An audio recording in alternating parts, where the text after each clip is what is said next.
Hey guys, this is Matt for cgtuts.com, and in this set of tutorials we're going to be creating the Canon A1 camera.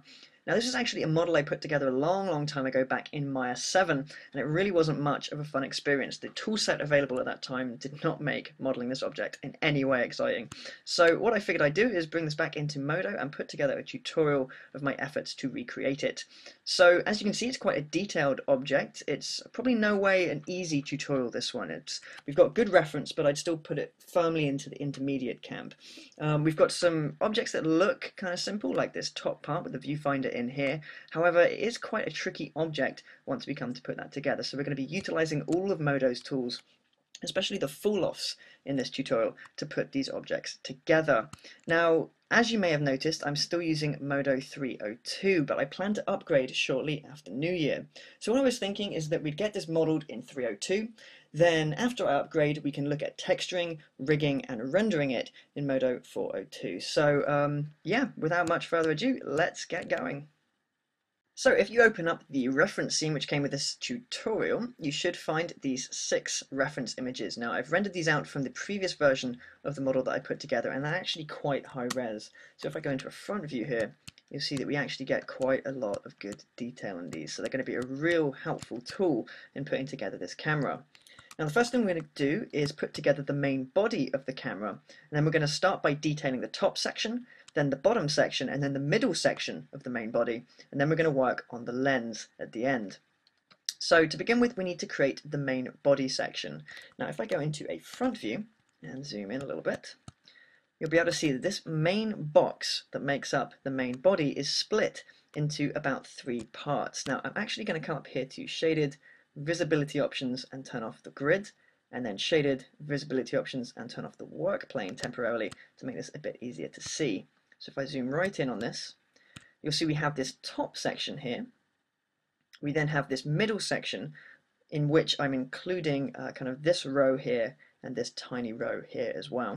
And then we have this bottom section on the bottom there. So these have these nice curved edges. So this bottom section and this top section are actually quite similar in how they're constructed. So the first thing we're going to do is create the outline shape of this main body section. And to do that, I'm going to go into a bottom view.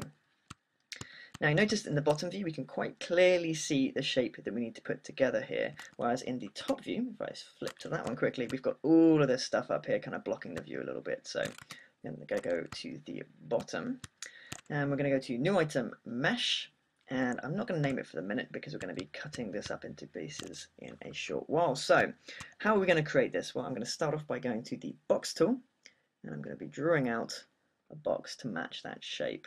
So what I'm looking for is for this front edge here to match up with that shadowy line, this top edge to match up as well, and then these side edges to match up. Now we want to match it with this kind of lighter edge here as opposed to this outer grey edge.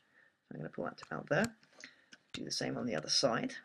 So about to there. And then most importantly, to ensure that symmetry works across the x-axis, we're going to come down here to our cube settings, and in position X, we're going to change that value to 0. And this will just make sure that anything that we do to one side of the model, on one side of the x-axis, will happen on the other side as well. So with that done, I'm going to hit space to drop the tool. Now you may have noticed that this polygon is actually facing away from us, so I'm going to hit F to flip that round, and you can see it gets a bit grayer, so it's now actually facing towards the camera. Now we obviously need to cut some extra edges into this in order to make these shapes, so I'm going to start off by cutting in one using the slice tool, which is Shift C. I'm just going to drag that across on this corner here. And if I turn symmetry on the X, if I grab this vert, you'll see that Modo grabs this one over there, and we can just drag this in. Now, see it grab the other side, but that's fine, that's okay. Just me getting confused. So I'm going to pull that to there. So you now have this shape roughly kind of where we want it to be. We now need to make this shape, but we don't have enough geometry at the moment, so I'm going to start by adding in a cut down there like that.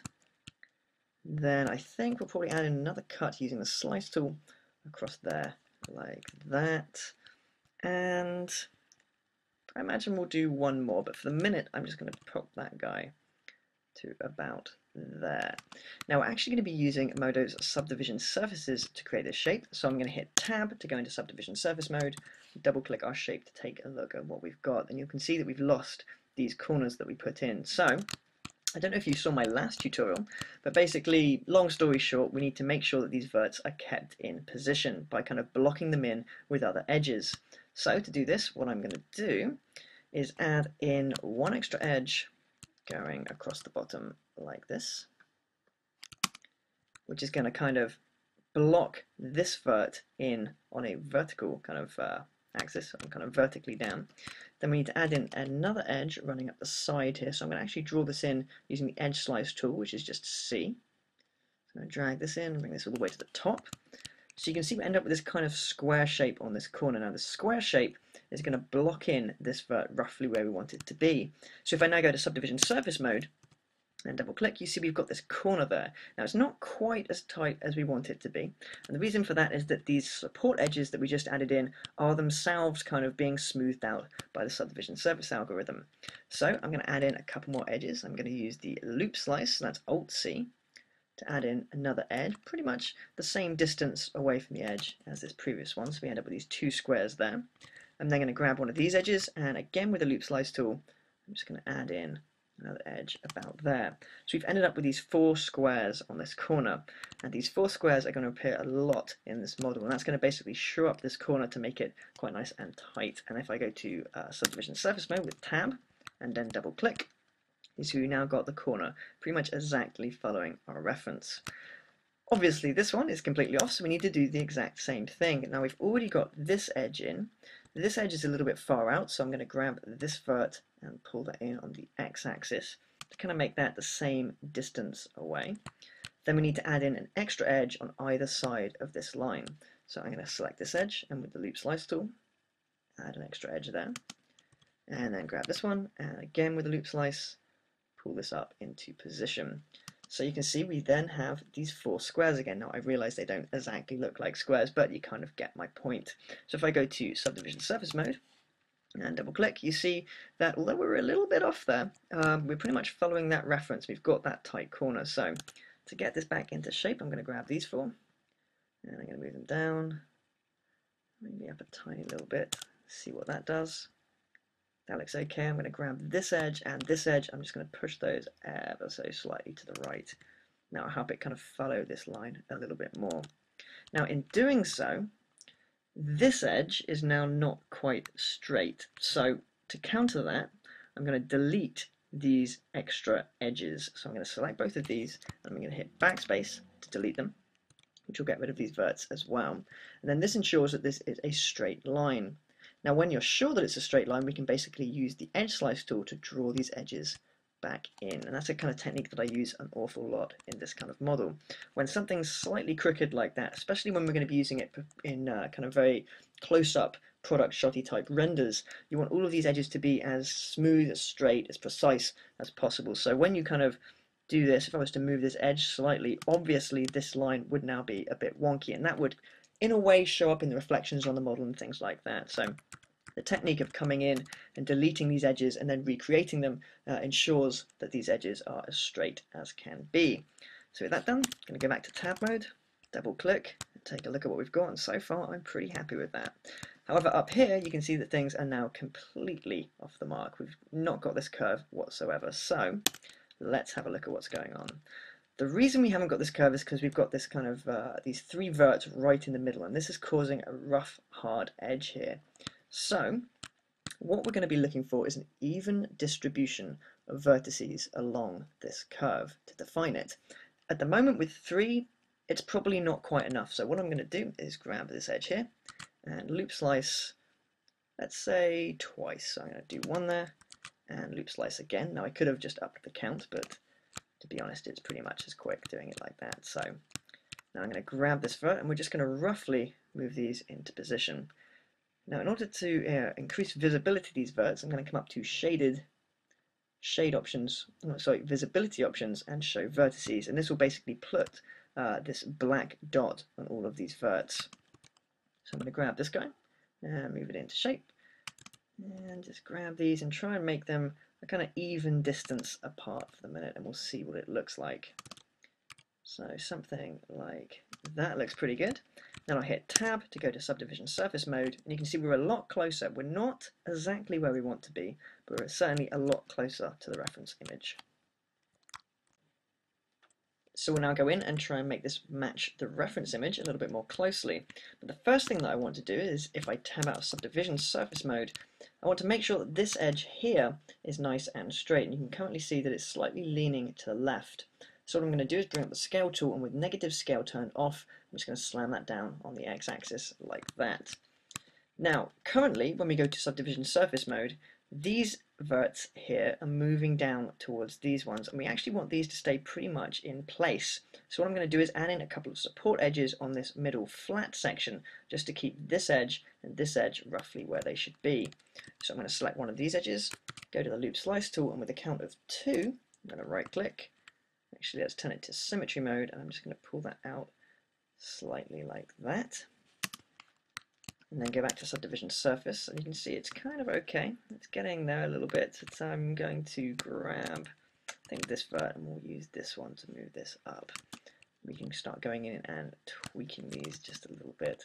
See, it's not actually quite a perfect curve. It's actually got this little flat section here in the middle. So it's something to take note of. But I think that looks pretty close. Now we've also got a problem here where this edge, which marks the end of this curve and the transition of it into this straight bit, when we go into subdivision surface mode, that's moving really far to the right. So we want to support this edge as well. So I'm going to tab out of subdivision surface mode, and with the slice tool, I'm going to add in a slice equidistant, kind of the same distance away basically as these verts here. So I'm going to put that one there. And what this will do is just kind of keep this where we want it to be. Now I might actually add in another one, same distance away again, just to make sure that this middle section is nice and straight here. And if I double click this outer edge, you can see that our main shape is now pretty much done. I'm just going to come over and check here on the right.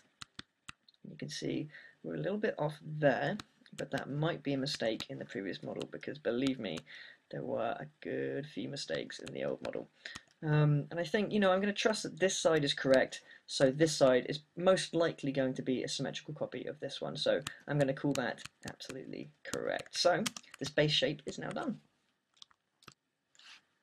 So with this base shape completed, I'm going to go into a left view, and I'm going to grab all of these polygons and move them down to the very bottom of the model. Now, making sure that we're not in subdivision surface mode, so I'm going to tab to get out of that. And the quick way of knowing, especially when you're in a side view like this, it's not that easy to know whether or not you're in subdivision surface mode. If you take a look down here where it says GL, you'll see we've got 4,320. Hit tab, and that goes down to 270. And basically the higher number means you're in subdivision surface mode. So we want 270, so we're sure that we're not. I'm going to hit X for extrude, and I'm going to pull this all the way up to the very top of the model. With that done, I'm going to hit space to drop the tool and go into perspective mode, and then drop our selection. Now, if I was to hit tab now, you'll see that things start looking a bit weird as these outer edges are moved together towards the middle of the model. And the reason for that is that there are no support edges running around this new loop of faces here, this poly loop. So we need to add some in. So I'm going to select one of these edges. I'm going to go to the loop slice tool, and with the mode set to symmetry and the count set to 2, I'm going to right click and move these into position. Now if I go into a front view and zoom in on this corner, actually if I zoom in like that, you'll see we've got this very small curve at the end of this corner, and what I'm going to do is put this edge on the very start of that curve, so we want it up a little bit further. So about there. Actually, I think I'm going to come down to position and maybe just change this slightly, so it's on 1.5, I'm going to change that to 1.75, and that looks a little bit better to me. So about 1.75, then hit space to drop the tool. Then we're going to do exactly the same again. So I'm going to grab one of these edges, loop slice, right click, and just drag it down just a little bit, and hit space to drop the tool. The reason I'm doing it twice is that so we get this array of 4 squares on each of these corners here, and that just ensures that we get a nice edge on this model. Now you may be kind of questioning my poly layout on this top and bottom section, and the reason why I haven't really cared what these look like is simply because we're not going to be using these polygons at all. We're going to go in right now and delete them. So I'm going to go to a left view, select these polygons, go to perspective, and get rid of them. I'm also going to do the same thing on the bottom, so back to a side view, select all of these guys and delete them. And then I'm going to grab this edge here and hit P to create a poly. Now, in some cases this will work, in some cases it won't work. And if it doesn't work, the reason is because Modo is having a hard time trying to figure out the poly based on all of these vertices. And the way to fix this is to kind of help it along a little bit by kind of splitting this up into easily digestible chunks. So I'm going to undo that polygon creation because you did actually fire that command. And with that done, we're going to help this out by creating an extra edge in here. Now I'm going to select this edge here and this edge here and come to the bridge tool and right click, which will create that poly. I'm then going to double click this middle edge and hit P there, which will create that poly, and then do the same thing for these end ones. And you see it can actually create those quite easily. Now if we wanted a big n-gon at the top here, which I do, I'm going to select all of these edges and hit backspace to get rid of them. So I'm now going to do the same thing on the bottom, so I'm going to select this bottom edge, hit P to create a poly, and you notice it didn't appear, so we've got the same problem as last time. So I'm going to undo the creation of the poly, select two of these edges, and the reason I'm not selecting these middle edges, by the way, is because in 302 Modo has a problem. If symmetry is on along this axis, and you try and bridge edges that cross that axis, the bridge tool doesn't work. So you kind of have to go up, turn symmetry off, and then turn it back on, and all that kind of stuff. So it's actually just a lot easier to grab these edges here, but I think that problem's fixed in 401. So grab these guys, bridge them, select that and hit P, and that and hit P, and select these edges and backspace to get rid of them. So we now have a large n-gon at the top and an n-gon at the bottom of the model as well. With the n-gons created, we can now select them, and we're going to bevel these in slightly so that this top face and this bottom face are supported. So I'm going to hit B for bevel, right click, and we're going to bevel this in so that this new row of polygons is about the same width as this one just on the other side of the edge. So about there looks pretty good, about 1.6 millimeters. I'm then going to shift click to reactivate the tool and drag it in a little bit further. Now we want to be careful that we don't drag it in too far, because if we do, these verts in here will start overlapping, and we may as well save ourselves the trouble and just overlap it. So I just bevel it in about there. So with that done, I'm going to hit space to drop the tool, and then we can deselect the polygons and go to subdivision surface mode. And if we take a look now, you'll see that we've got this nice curve running all the way around the edge of this model on both the top and the bottom. So with that done, for the moment I'm going to leave this n-gon on the top and on the bottom, and we're going to start splitting this up into these top, middle and bottom sections. So I'm going to tab out of subdivision surface mode and then go to a front view, and we can use the slice tool, so shift C, to drag in these edges. Now I'm going to put one right at the very top of this kind of thin row of polygons here, so about there I think, and drag that across. And I'm going to add another one right on the bottom of this thin edge here. So again with the slice tool, I'm going to just drag an edge across there like that. Now, at the moment we're not going to go in and start positioning these into different places. I mean, if we take a look at the back, you'll see these lines don't quite match up with where they are on the back, and we have these extra tabs that come out here to kind of define these edges. And for the minute we're just going to keep these as they are. We're just going to split them up like this, add in the majority of the detail, and then when we do the middle section we'll really start shaping these kind of tabs and the hinge on the left side. Yes, on the left side here.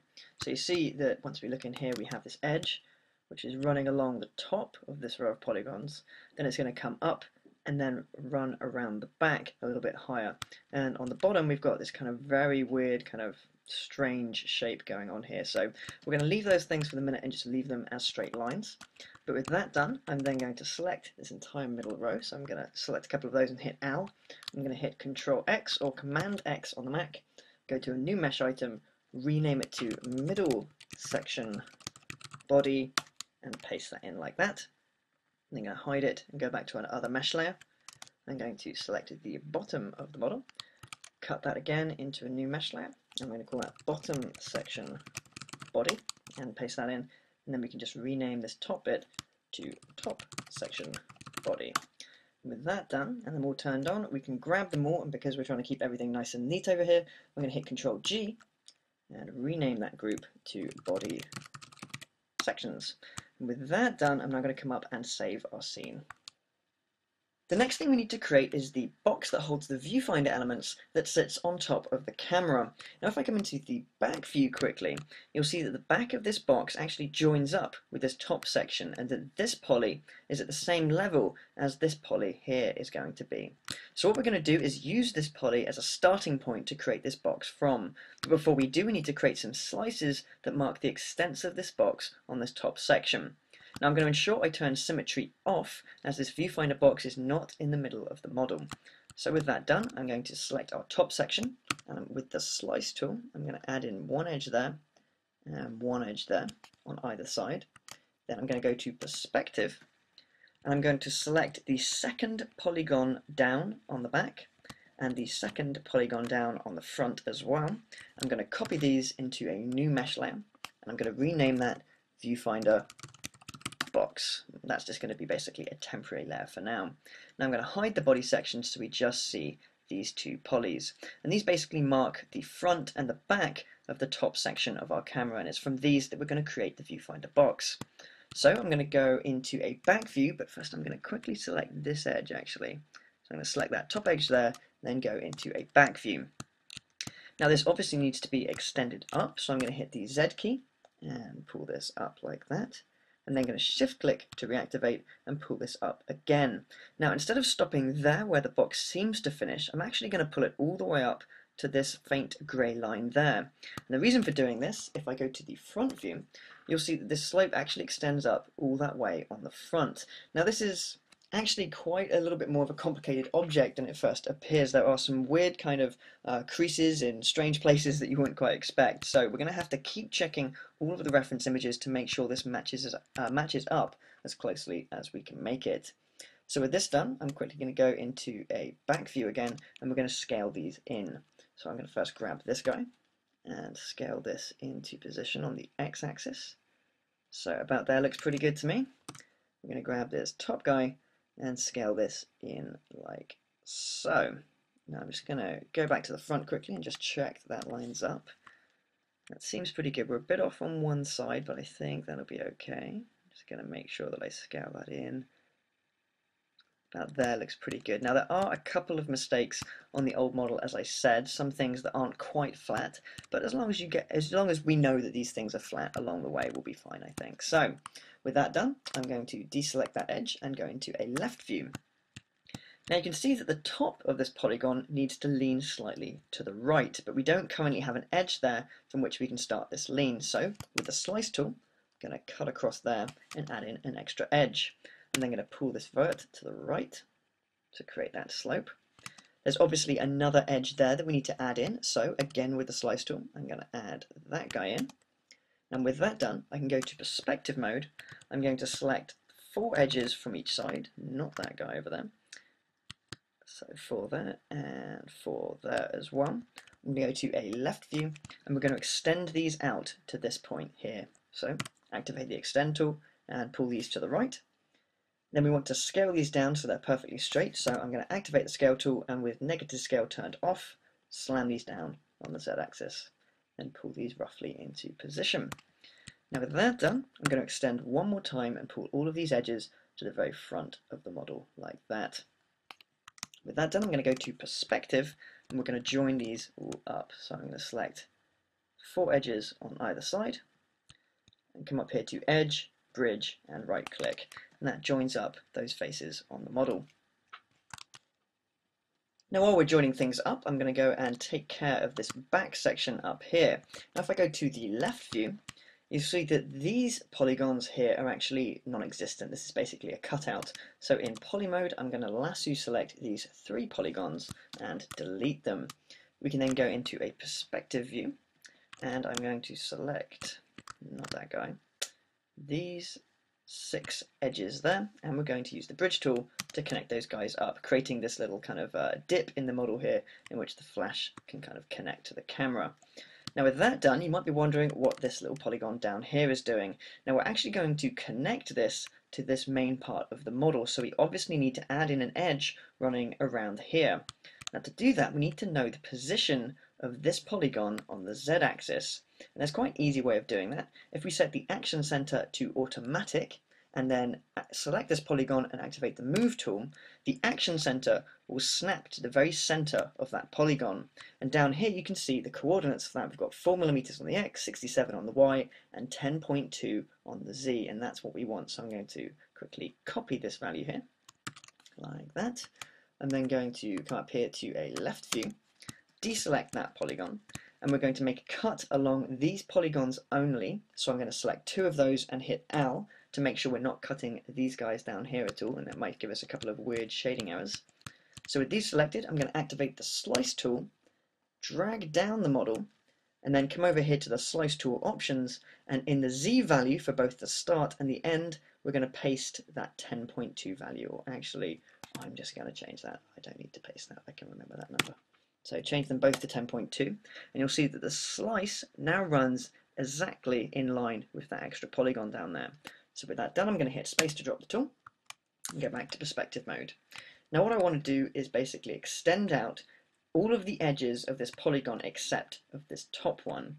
So I'm going to grab the 3 edges that run around the bottom of this polygon, and we're going to extend these out to this front section here. So activate the extend tool and pull these out on the z-axis. Now at the moment you'll see that things are a little bit flipped around, but don't worry about that, we can change that in a second. So again, we have a similar situation. We need to move these edges in line with this vert here. So with action center set to automatic, I'm going to select this vert and hit W for the move tool. Now you see at the moment it's kind of snapped over there, and that's not where we want it. Now a quick way to get this to snap on top of the selected object is to quickly deselect automatic and then reselect it again, and you'll see that it jumps straight on top of that vert, and that's just a little bug that sometimes you have to get around. Now we can do exactly the same thing, so we're looking at the position on the z-axis. So I'm going to come down to here, and you'll see it's 24.3 millimeters.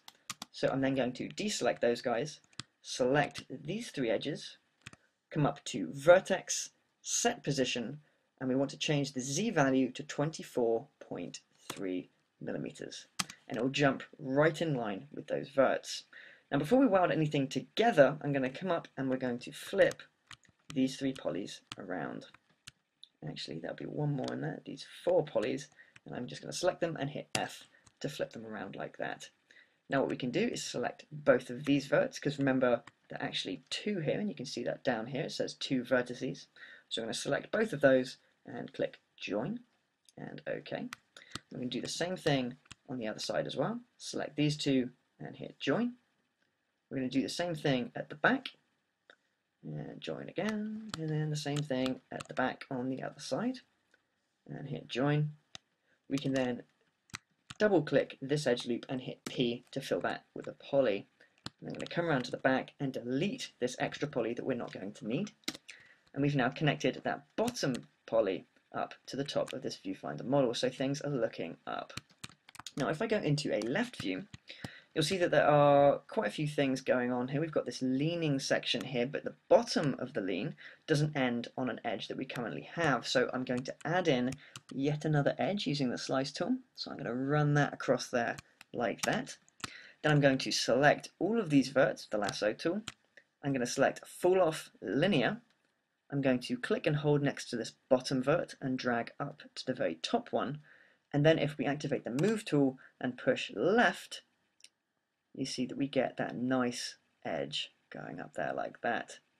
So with that done, I'm going to make sure that's in position, hit space to drop the tool, and make sure that we turn off fall off. With that done, we're now going to do the exact same thing on this bottom slope here. And you can see this one starts where we currently don't have an edge. So again, we're going to use the slice tool.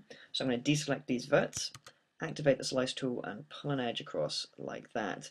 And you can see that this edge actually runs across the very top of the camera model, so that's going to come in quite handy when we try and connect these 2 up in a little bit.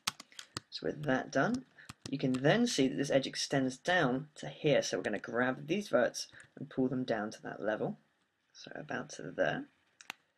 Then I'm going to grab these front verts here, there's actually 6 there, select our linear fall off again, grab from the top to the bottom, and then move these guys to the left to create that slope. And what I'm looking for is just to get this bottom vert lined up with this line here. With that done, I'm going to hit space to drop the tool and turn off our fall off. We can then take a look at our viewfinder object as it currently stands. Okay, so things are looking pretty good. The one thing I'm going to do is just quickly come in and delete this extra back polygon that we've got. We don't need that anymore for the minute, so I'm just going to hit delete to get rid of that one. Now you can see that everything's looking pretty good, but we've reached the point where we need to start talking about whether or not we're going to continue using subdivision surfaces to create this model or convert it to a polygonal model. And the reason I say that is because if we take a look at the front of this viewfinder object, you see we have this curve in here that matches the curve of this lens. Now in order to put this in, we could create 3 or 4 cuts here and then use subdivision surfaces to smooth them out into a perfect curve. However, if we used subdivision surfaces, we'd obviously have to shore up all of these extra hard edges we have in here, because if I currently go to subdivision surface mode, it turns into this kind of weird curvy looking glob. It doesn't look very good at all, so we'd have to come in and basically shore up all of these hard edges, and there are quite a few on this object. And so would we be saving enough polygons there to justify subdivision surface use?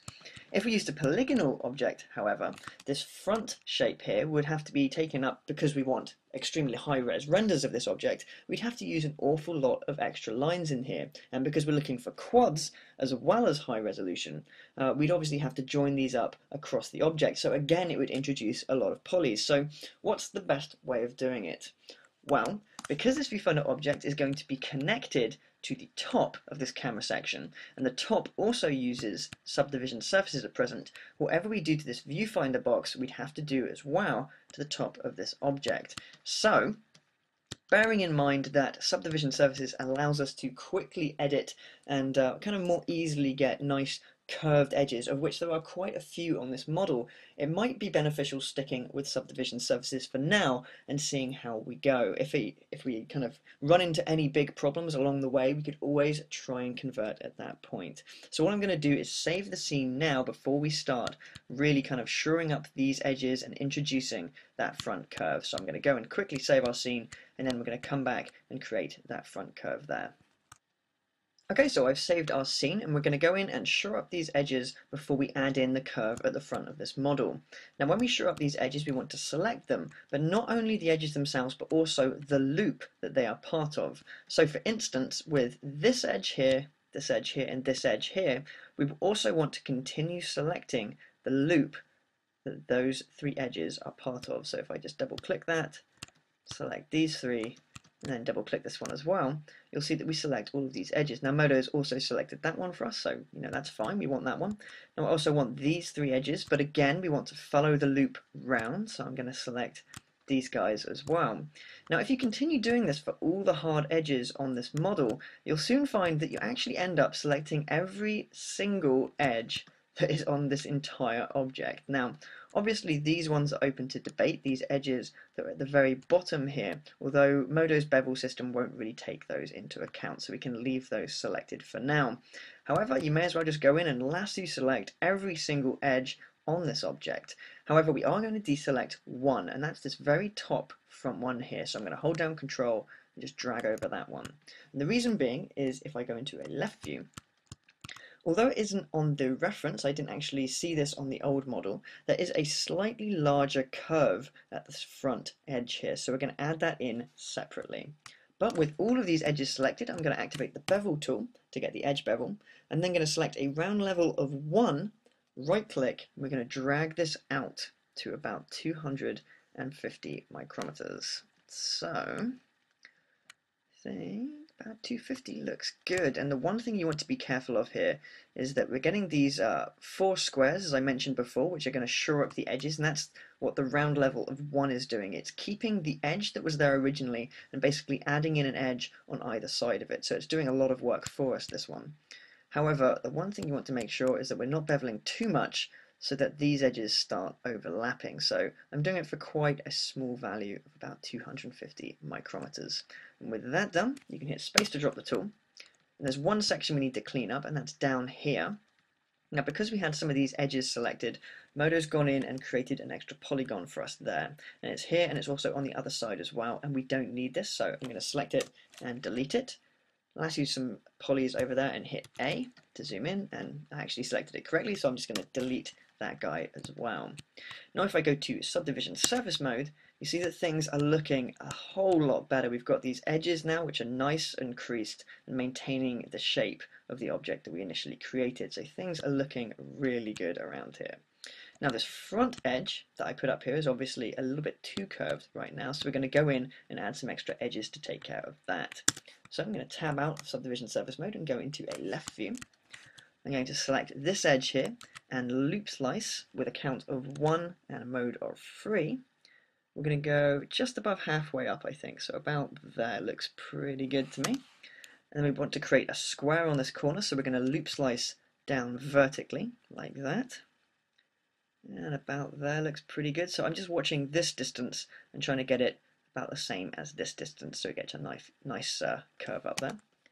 Space to drop the tool, and then go to subdivision surface mode, and you can see we get a nice, slightly larger curve at the very top of the model there.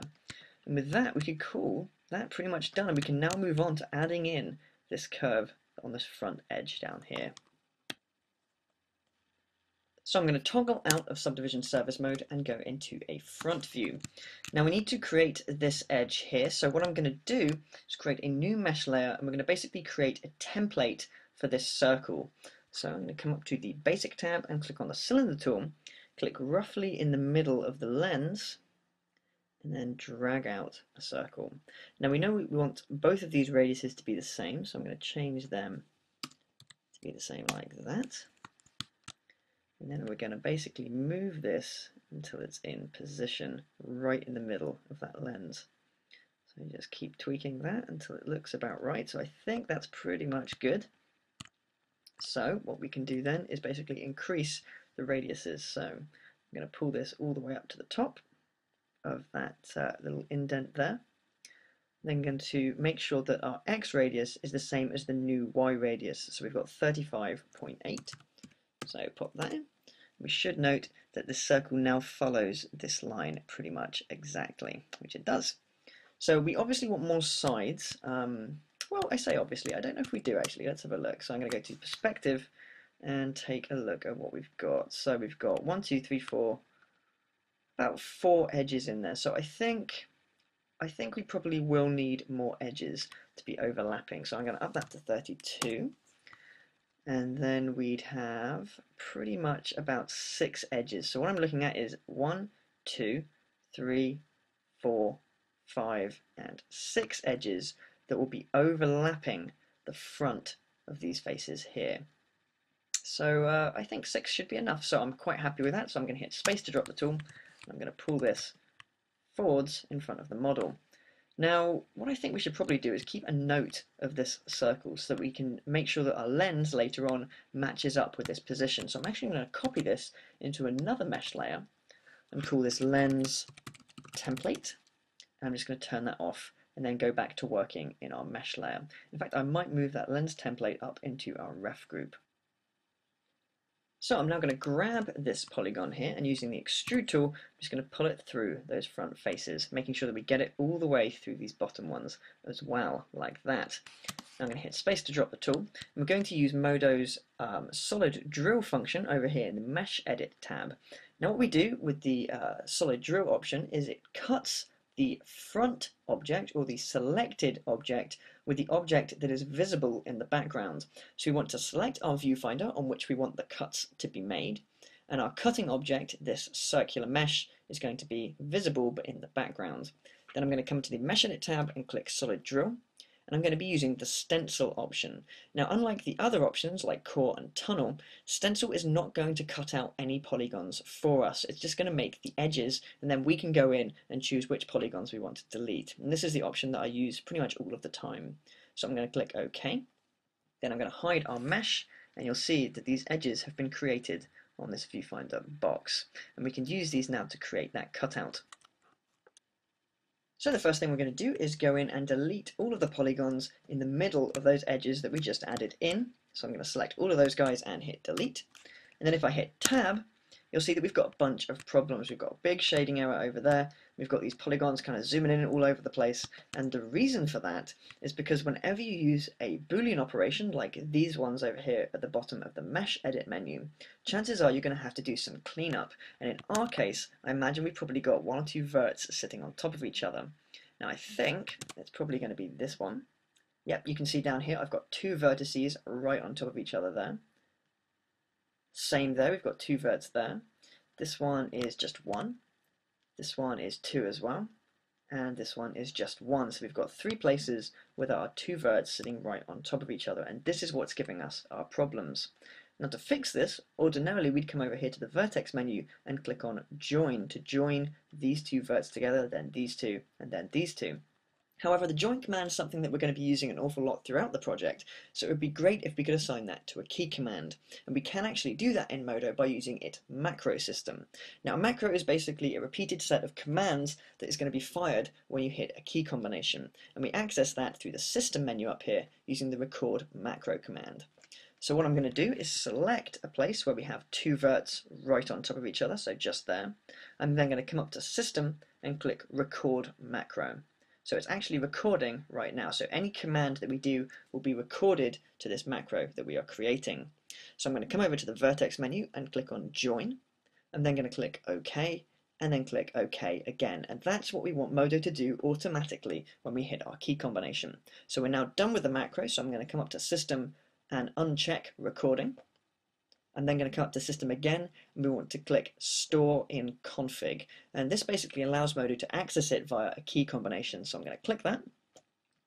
Now you can see I've been experimenting with this before recording this tutorial. Now I've named it Join Verts, and it's always a good idea to give these things sensible names, just in case you start recording tons of macros all over the place. And you don't have to put in a description, but it's always helpful. And to be fair, 5 words isn't going to take you much time to put in. So I'm going to click OK. And nothing happens. So how do we access the macro that we just recorded? Now you notice over here in the properties dialog at the very top we have these other tabs. Now I've gone over a few of these before in other tutorials, but at the very end here you see we've got this plus, and this allows you to add in another tab to this array. So I'm going to click the plus, I'm going to come down to utility, and the one we're after is the command history. So I'm going to click that guy, and you can see we switch to the command history tab. Now, because this is so thin, you can't actually see the tab up here, but you might notice that this cross has now turned into this drop-down arrow. So if I was on the Properties tab, I could now click this drop-down and click Command History, and we'd go right to that one. Now, the Command History tab has these 5 sections at the very top, but the one we're interested in is Scripts, and within the Scripts dialog, we're interested in Macros Config, because remember we recorded our macro and stored it right in Modo's config. So I'm going to toggle that down. And you can see it actually highlighted the join verts macro for us, and you can just see our description poking out over there on the right. So what I'm going to do is right click where it says join verts and click map script to key. So this is where we put in our key assignment that we want to run or trigger the join verts macro. Now I'm going to put this quite close to our navigation keys, so to our Control, Alt and Shift keys. I'm going to actually put it right on the bottom left of the keyboard. I'm going to hold down Shift, and I'm working on a MacBook Pro currently, so I'm going to hold down the tilde key, which is this guy there. I think it's a backspace key on the PC keyboard, but you can make this key combination whatever you want. I'm just putting it down here because it's quite easy to get to, and we're going to be using this command quite a lot. So I've held down Shift, and I've pressed the key right to the right of that Shift key. Now you can see our key command, or our key combination, sorry, is displayed there. And right here at the bottom it says assigned to, and then this big number with macro at the end of it. Now this means that I've already assigned this key command to another macro that is somewhere in Modo's system. However, this is the one that I assigned when I was testing this, so I know I can overwrite it. However, if it says assigned to, create poly or some other command, you might want to think about adding in a different key combination. So I'm happy to overwrite this, so I'm going to click OK. It's going to ask me to confirm that overwrite. However, in your case, if it's a brand new key combination, you probably won't get this dialog. So I'm going to click OK. And then we can go in and try it. So I'm going to click the second place where we had two verts on top of each other, and I'm going to hold down Shift and click tilde, and if I select that now, you see that we only have one vertex there. So our key combination is firing off that macro for us. So this is going to save us a bunch of time because we don't have to click in those OK dialogues that pop up. So I'm going to do the same thing there. And then if I go into subdivision surface mode, you'll see we now get a nice curve at the front of this object. And if I go into the front view, you'll see it matches our reference perfectly. So this is really good. However, our polyflow is not looking particularly great. So the next stage is to go in, sort this out, and make sure that everything is now quad polygons as well.